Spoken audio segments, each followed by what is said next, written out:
ओम शांति। 6/11/22 के महावाक्य अव्यक्त बाप दादा के सर्व खजानों से संपन्न बनो, दुआएं दो और दुआएं लो। बाबा आज हम बच्चों को यही समझा रहे हैं कि बच्चे सबसे दुआएं लेनी है और दुआएं देनी है। कोई हमारे साथ कैसा भी व्यवहार करे, कैसी भी सोच रखे, लेकिन हमने सबको दुआएं देनी है। आज सर्व खजानों के मालिक अपने संपन्न बच्चों को देख रहे हैं। हर एक बच्चे को अनेक प्रकार के अविनाशी अखुट खजाने मिले हैं और ऐसे खजाने मिले हैं जो सर्व खजाने अभी भी हैं और आगे भी अनेक जन्म खजानों के साथ रहेंगे। जानते हो कि खजाने कौन से और कितने मिले हैं। खजानों से सदा प्राप्ति होती है।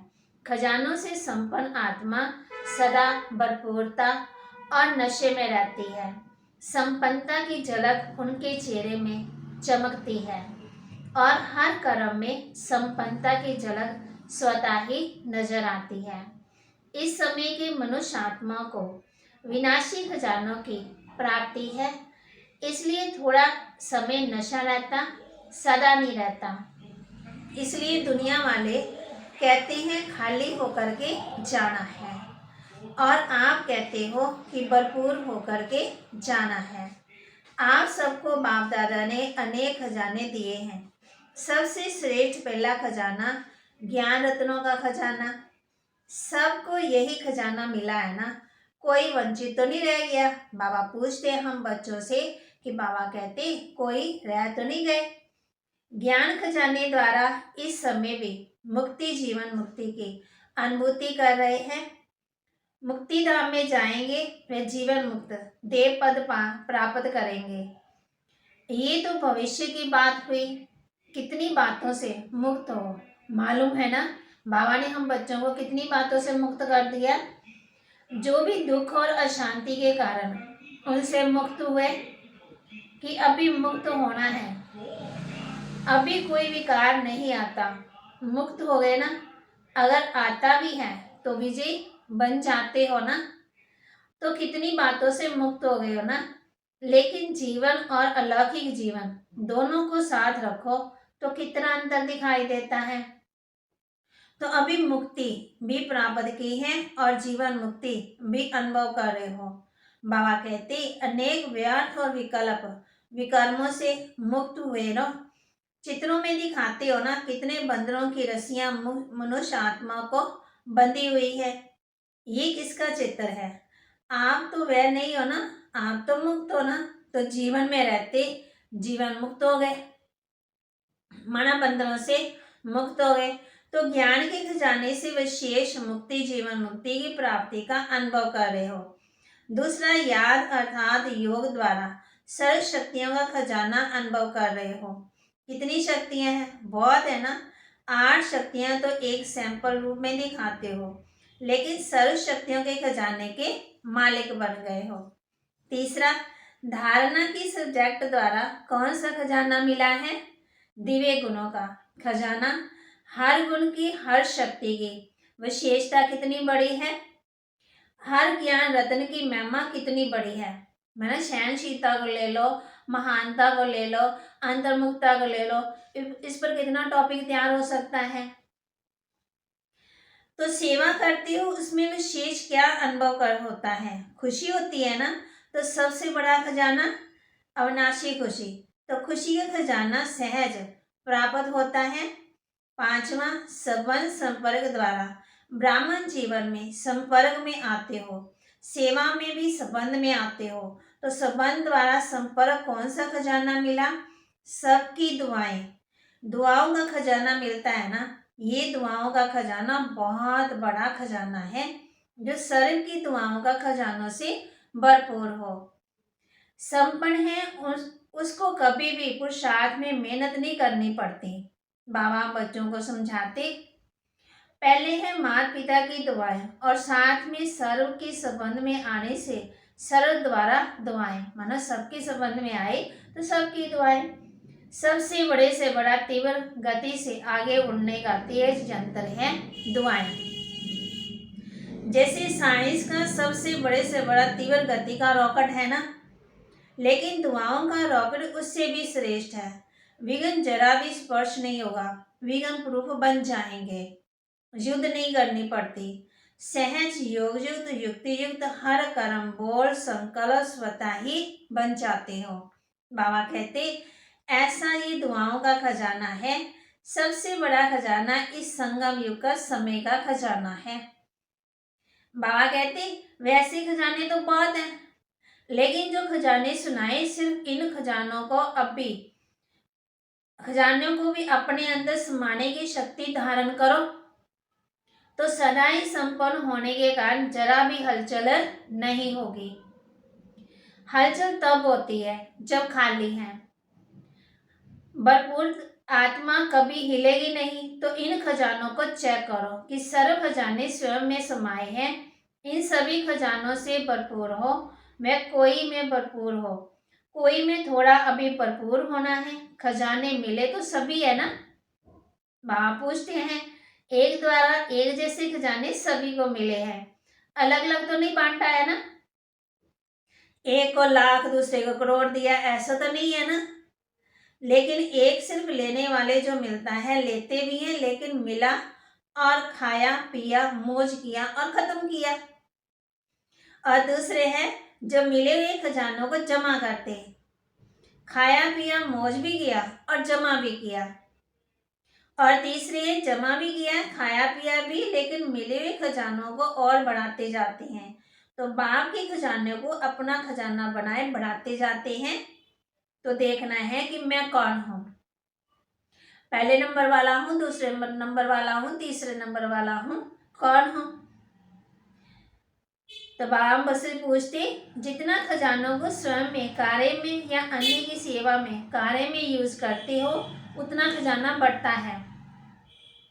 बुद्धि लगाएंगे तो बुद्धि बढ़ेगी ना, योग लगाएंगे तो एकाग्रता बढ़ेगी ना। मतलब जितना आप किसी को सुनाएंगे जीवन में दान दूसरों के कराएंगे, फिर अपने भी उतना जाएगा। खजाना बढ़ाने की चाबी है यूज करना। पहले अपने प्रति, जैसे ज्ञान के लिए एक एक रत्न को समय पर अगर स्वयं के प्रति यूज करते हो तो खजाना यूज करने से अनुभवी बन जाते हो। तो खजाने की प्रति प्राप्ति वह जीवन में अनुभव की अथॉरिटी बन जाती है। तो अथॉरिटी का खजाना जमा हो जाता है जब बढ़ गया ना। फिर सुनना और बात है, सुनना माना लेना नहीं है, समाना और समय पर कार्य में लगाना, ये लेना है। सुनने वाले क्या करते और समाने वाले क्या करते, दोनों में महान अंतर है। बाबा बच्चों को बता रहे सुनने वालों का बाप दादा दृश्य देखते हैं तो मुस्कुराते हैं। सुनने वाले समय पर परिस्थिति अनुसार हर विघ्न अनुसार समय अनुसार पॉइंट को याद करते हैं। फिर बाप दादा ने इस विघ्न को पार करने के लिए ये पॉइंट दी है, ऐसा करना है ऐसा नहीं करना है, रिपीट करते याद करते रहते हैं। एक तरफ पॉइंट रिपीट करते रहते, दूसरी तरफ वशीभूत भी हो जाते, बोलते हैं ऐसा नहीं करना है, ये ज्ञान नहीं है, ये दिव्य गुण नहीं है। समाने की शक्ति धारण करनी है, किसको दुख नहीं देना है। रिपीट भी करते रहते लेकिन फेल भी होते रहते। अगर उस समय भी उनसे पूछो कि ये राइट है तो जवाब देंगे राइट तो है ही नहीं है, लेकिन हो जाता है। बोल भी रहे हैं भूल भी रहे हैं तो उनको क्या कहेंगे, सुनने वाले। सुनना बहुत अच्छा लगता है, पॉइंट बड़ी अच्छी शक्तिशाली है, लेकिन यूज करने के समय अगर शक्तिशाली पॉइंट ने विजय नहीं बनाया तो आधा विजय बनाया तो उसको क्या कहेंगे, सुनने वाले कहेंगे ना। फिर समाने वाले, जैसे कोई परिस्थिति में समस्या सामने आती है तो त्रिकालदर्शी स्थिति में स्थित हो स्वस्थिति द्वारा परिस्थिति को ऐसे पार कर लेते जैसे कि कुछ था ही नहीं। इसको कहा जाता है समाना, अर्थात समय पर कार्य में लगाना, समय अनुसार हर शक्ति को हर पॉइंट को हर गुण को आर्डर से चलाना। बाबा हम बच्चों को कितना सहज तरीके से बता रहे हैं। जैसे कोई स्थूल खजाना तो खजाने को स्वयं खजाना यूज नहीं करता, लेकिन खजाने को यूज करने वाली मनुष्य आत्माएं हैं। वो जब चाहे, जितना चाहे, जैसे चाहे वैसे यूज करती हैं। ऐसे ही जो भी सर्व खजाने सुनाए, उनके मालिक कौन? आप हो वे दूसरे हो, मालिक है ना। मालिक का काम क्या होता है? खजाना उसको चलाए या वो खजाने को चलाए। पूछते तो ऐसे हर खजाने के मालिक बन, समय पर ज्ञानी अर्थात समझदार, नॉलेजफुल, त्रिकालदर्शी होकर खजाने को कार्य में लगाओ। ऐसे नहीं कि समय आने पर आर्डर करो, सहन शक्ति और कार्य पूरा हो जाए फिर सहन शक्ति आए। समाने की शक्ति जिस समय जिस विधि से चाहिए उस समय अपना कार्य करे। ऐसे नहीं समाया तो सही, लेकिन थोड़ा थोड़ा फिर भी मुख से निकल गया। आधा घंटा समाया और 1 सेकंड समाने के बजाय बोल दिया, तो इसको क्या कहेंगे? खजाने के मालिक व गुलाम। बाबा कहते सर्व शक्तियां बाप के अधिकार का खजाना है। वर्षा है ना, जन्म सिद्ध अधिकार है। तो जन्म सिद्ध अधिकार का कितना नशा होता है? छोटा सा राजकुमार होगा, क्या खजाना है उसका पता नहीं है, लेकिन थोड़ा ही स्मृति में आने से कितना नशा रहता है कि मैं राजकुमार हूँ, राजा का बच्चा हूँ। तो ये मालिक बन का नशा है ना। तो सर्व खजानों को कार्य में लगाओ। कार्य में कम लगाते तो खुश रहते हो। बाबा कहते भरपूर है, सब मिला है, लेकिन कार्य में लगाना है, उससे स्वयं को भी प्राप्ति कराना और दूसरों को भी प्राप्ति कराना। बाबा कहते जो बच्चों को खजाने दिए हैं वो खुद भी यूज करना और दूसरों को भी कराना। जब देने वाला एक है तो देता भी सबको एक रस है, फिर नंबर क्यों? तो बाप दादा ने देखा खजाने तो बहुत मिले, भरपूर तो सभी हैं, लेकिन भरपूरता का लाभ नहीं लेते। जैसे लौकिक में कईयों को धन से आनंद या लाभ प्राप्त करने का तरीका आता है, और कोई के पास होगा भी बहुत धन, लेकिन यूज करने का तरीका नहीं आता, इसलिए होते हुए भी जैसे है ही नहीं है। तो अंडरलाइन क्या करना है? सिर्फ सुनने वाले नहीं बनो, यूज करने की विधि से अब भी सिद्धि को प्राप्त करो, तो और अनेकों माना अनेक जन्मों की सदगति प्राप्त करो। बाबा कहते दिव्य गुण भी बाप का वर्षा है ना। तो प्राप्त हुए वर्षे को कार्य में लगाना क्या मुश्किल है? आर्डर करो। आर्डर करना नहीं आता, मालिक को ही आर्डर करना होता है ना, कमजोर को आर्डर करना नहीं आता। वह सोचेगा कहूँ वह नहीं कहूँ, पता नहीं मदद मिलेगी वह नहीं मिलेगी। अपना खजाना है ना, बाप का खजाना अपना खजाना है, यह बाप का है और हमारा नहीं है। बाप ने किस लिए दिया? अपना बनाने के लिए दिया या देकर खुश होने के लिए दिया? देख के खुश होते जब मेरे पास ये खजाना बाबा ने दिया है। कर्म में लगाने के लिए मिला ना। रिजल्ट में देखा जाता है कि सभी खजानों को जमा करने की विधि कम आती है। ज्ञान का अर्थ भी ये नहीं है कि पॉइंट रिपीट करना, बुद्धि में रखना। ज्ञान अर्थात समझ, त्रिकालदर्शी बनने की समझ, सत्य असत्य की समझ, समय अनुसार कर्म करने की समझ, इसको कहा जाता है ज्ञान।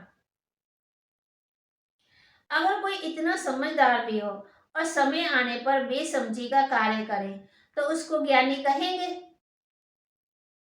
फिर ज्ञानी और ज्ञानी में क्या अंतर रहा? वो भी लड़ रहा, मैं भी लड़ रही। और समझदार अगर बेसमझ बन जाए तो उसको क्या कहा जाएगा? बेसमझ का कुछ कहा नहीं जाएगा, लेकिन समझदार को सभी इशारा देंगे कि ये समझदारी है। तो ज्ञान का खजाना धारण करना, जमा करना अर्थात हर समय, हर कार्य, हर कर्म में समझ से चलना। समझा? बाबा बच्चों को कह रहे हैं बच्चे समझा? तो महान आत्मा समझदार होना, ज्ञानी तो आत्मा हो जो ज्ञान सुनने वाली तू आत्मा हो। चेक करो कि ऐसे ज्ञानी तू आत्मा कहाँ तक बने हैं। प्रैक्टिकल कर्म में बोलने में ऐसे तो सब से हाथ उठाओ तो सब कहेंगे हम लक्ष्मी नारायण बनेंगे। कोई नहीं कहेगा कि हम राम सीता बनेंगे, लेकिन कोई तो बनेंगे ना। सभी कहेंगे हम विश्व महाराजन बनेंगे। अच्छा, लक्ष्य ऐसा ही ऊंचा रखना चाहिए, लेकिन सिर्फ लक्ष्य तक नहीं, लक्ष्य और लक्षण समान हो। बा ने पिछली मुरली में, कल की मुरली में बताया है ना लक्ष्य और लक्षण के बारे में। लक्ष्य हो विश्व महाराजन और कर्म में एक गुण या एक शक्ति भी ऑर्डर नहीं माने तो वे विश्व महाराजन कैसे बनेगा। अपना ही खजाना अपने काम में नहीं आए तो विश्व का खजाना क्या संभाल लेंगे। बाम बच्चों का कहते, इसलिए सरल खजानों से संपर्क बनो और विशेष वर्तमान समय यही सहज पुरुषार्थ करो कि सरल से बाप दादा से हर समय दुआएं लेते रहो। माँ कहते पहले तो अपनी कर्म इंद्रियों के मालिक बनो ना। हमारी कर्म इंद्रियों नहीं कंट्रोल पर, तो दूसरों पर हम कैसे कंट्रोल करेंगे, कर्मचारियों पर। दुआएं किसको मिलती हैं? जो संतुष्ट रहे, सबको संतुष्ट करे। जहां संतुष्टता होगी ना वहां दुआएं भी होंगी। और कुछ भी नहीं आता तो कोई बात नहीं, भाषण करना नहीं आता कोई बात नहीं, सर्वगुण धारण करने में मेहनत लगती है, शक्तियों को कंट्रोल करने में मेहनत लगती है, उसको छोड़ दो। लेकिन एक बात ये धारण करो कि दुआएं सबको देनी है और दुआएं लेनी है। अगर हमारे पास दुआएं होंगी ना तो हमारे जीवन में कोई मुश्किल नहीं आएगी। कोई मुश्किल भी आए ना, दुआएं सहज ही, दुआओं के साथ हम सहज ही पार हो जाएंगे। इसमें कोई मेहनत नहीं करनी पड़ती। करके देखो, एक दिन अमृतले से रात तक यही कार्य करो कि दुआएं देनी है, दुआएं लेनी है कि परमात्मा सबका भला शिवा, सबका भला, सब तंदुरुस्त रहे, सब हेल्दी रहे, वेल्दी रहे, सबके काम बन जाए, सब परमात्मा के बच्चे बन जाए, सबकी मनोकामना पूरी हो जाए। इसका भी भला हो, पड़ोसियों का, सब्जी वाले का, सब्जी वाला गली में आता बेचने के लिए तो कहे परमात्मा इसकी सब्जी सारी बिक जाए, खुश खुशी जाए, है ना। बेचारा कोई रोगी है तो इसका रोग दूर हो जाए। तब आगे चेक करो, और कुछ नहीं करो, लेकिन दुआएं दो, दुआएं लो, इसमें सब आ जाएगा। दिव्य गुण शक्तियां आप ही आ जाएंगी। कोई आपको दुख दे तो आपको दुआएं देनी है। तो सहन शक्ति समाने की शक्ति हो गई ना, सहनशीलता का गुण होगा ना। अंडरस्टूड है ना। दुआएं लेना और दुआएं देना ये बीज है, इससे झाड़ स्वतः ही समाया हुआ है। इसकी विधि है, 2 शब्द याद रखो, एक है शिक्षा और दूसरी है क्षमा, रहम। तो शिक्षा देने की कोशिश बहुत करते हो, क्षमा करना नहीं आता तो क्षमा करनी है। क्षमा करना ही शिक्षा देना हो जाएगा। शिक्षा देते हो तो क्षमा भूल जाते हो, लेकिन क्षमा करेंगे शिक्षा स्वतः ही आ जाएगी। शिक्षक बनना बहुत सहज है। बाबा बच्चों कहते सप्ताह कोर्स के बाद भी शिक्षक बन जाते। तो क्षमा करनी है, रहम दिल बनना है, सिर्फ शिक्षक नहीं बनना। क्षमा करेंगे, अभी से ये संस्कार धारण करेंगे तभी दुआएं दे सकेंगे। और अभी से दुआएं देने का संस्कार पक्का करेंगे ना, तभी आपके जड़ चित्रों में दुआएं लेते रहेंगे। चित्रों के सामने जाकर क्या कहते हैं, दुआएं दो, रहम करो, आशीर्वाद करो। आपके जड़ चित्रों से जब दुआएं मिलती हैं तो चेतन में आत्माओं से कितनी दुआएं मिलेंगी। दुआओं का खुद खजाना बाप दादा से हर कदम में मिल रहा है, लेने वाले लेवे। आप देखो, अगर श्रीमत अनुसार कोई भी कदम उठाते हो तो क्या अनुभव होता है, बाप की दुआएं मिलती है ना। और अगर हर कदम श्रीमत पर चलो तो हर कदम में कितनी दुआएं मिलेंगी, दुआओं का खजाना कितना भरपूर हो जाएगा। कोई बोले क्या भी देवे, लेकिन आप उसको दुआएं दो। चाहे कोई क्रोध भी करता उसको भी दुआएं दो। क्रोध में दुआएं हैं कि लड़ाई है। चाहे कोई कितना भी क्रोध करता, लेकिन आपको याद दिलाता है कि मैं तो परवश हूँ, लेकिन आप मास्टर सर्वशक्तिवान हो। तो दुआएं मिली ना, याद दिलाया कि आप मास्टर सर्वशक्तिवान हो, आप शीतल जल डालने वाले हो। तो क्रोधी ने दुआएं दी ना, वह क्या भी करे लेकिन उस से दुआएं लो। सुनाया ना, गुलाब के पुष्प में भी देखो कितनी विशेषता है, कितनी गंदी खाद से, बदबू से खुद क्या लेता है, खुशबू देता है सबको। तो खुशबू लेता है ना, गुलाब का पुष्प बदबू से खुशबू ले सकता है, तो आप क्रोधी से दुआएं नहीं ले सकते। विश्व महाराजन गुलाब का पुष्प बनना चाहते हो या आपको बनना चाहिए, ये कभी भी नहीं सोचो कि ये तो ठीक हो तो मैं ठीक हो जाऊं, ये सिस्टम ठीक हो जाए तो मैं ठीक हो जाऊं। कभी सागर के आगे जाकर कहेंगे कि हे लहर, आप बड़ी नहीं हो, छोटी हो जाओ, टेढ़ी नहीं सीधी हो जाओ, घूमो नहीं सीधे चलो। ये संसार भी सागर है, सभी लहरें ना छोटी होंगी, ना टेढ़ी होंगी, ना सीधी होंगी, ना बड़ी होंगी, ना छोटी होंगी। तो ये आधार नहीं रखो, ये ठीक हो जाए तो मैं हो जाऊं, तो परिस्थिति बड़ी या आप बड़े, बाप दादा के पास तो सब बातें पहुंचती है। ये ठीक कर दो तो मैं ठीक हो जाऊं, इस क्रोध करने वाले को शीतल कर दो तो मैं शीतल हो जाऊं, इस खिटखिट करने वाले को किनारे कर दो तो सेंटर ठीक हो जाए। ऐसे रूहान नहीं करना। आपका स्लोगन है ना, बदला ना लो बदल कर दिखाओ। ये ऐसा क्यों करता है, ये ऐसा नहीं करना चाहिए, इसको तो बदलना ही पड़ेगा। परंतु पहले स्वयं को बदलो। स्व परिवर्तन से विश्व परिवर्तन, फिर सबका परिवर्तन या दूसरे का परिवर्तन। स्व परिवर्तन स्लोगन बाबा कहते रॉन्ग नहीं बना दिया ना, फिर क्या करेंगे? स्वयं को बदलेंगे या दूसरों को बदलेंगे? क्या करेंगे? बदलने में समय गंवाएंगे, चाहे 1 वर्ष भी लगाकर देखो, स्वयं को नहीं बदलो और दूसरों को बदलने की कोशिश करो। समय बदल जाएगा, लेकिन ना आप बदलेंगे ना वो बदलेगा। समझा?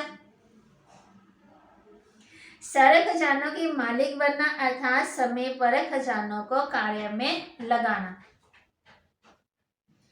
अच्छा, सारे खजानों से संपन्न आत्मा को, सारे खजानों को कार्य में लगाने वाले, बढ़ाने वाले ज्ञानी तो आत्माएं बच्चों को सारे खजानों के मालिक बन, समय पर विधि पूर्व कार्य में लगाने वाली श्रेष्ठ आत्माओं को, हर शक्ति हर गुण के अथॉरिटी बन, स्वयं में और सर्व में भरने वाली विशेष आत्माओं को, सदा दुआओं के खजानों से सहज पुरुषार्थ का अनुभव करने वाली सहज योगी आत्माओं को बाप दादा का याद प्यार और नमस्ते। रूहानी बच्चों की रूहानी बाप दादा को दिलवा जान सिकवा प्रेम से नमस्ते। ओम शांति। प्यारे बाबा, मीठे बाबा, मेरे बाबा, शुक्रिया बाबा। वरदान दे रहे बाबा हम बच्चों को, साधनों के वशीभूत होने की बजाय उन्हें यूज करने वाले मास्टर क्रिएटर भव। साधनों के वशीभूत होने की बजाय उन्हें यूज करने वाले मास्टर क्रिएटर भव। साइंस के साधन जो आप लोगों के काम आ रहे हैं, ड्रामा सार उन्हें भी टच तभी हुआ जब आपको अवस्था है, लेकिन ये साधन यूज करते हुए उनके वश नहीं हो जाओ। कभी भी कोई साधन अपनी ओर खींच ना ले।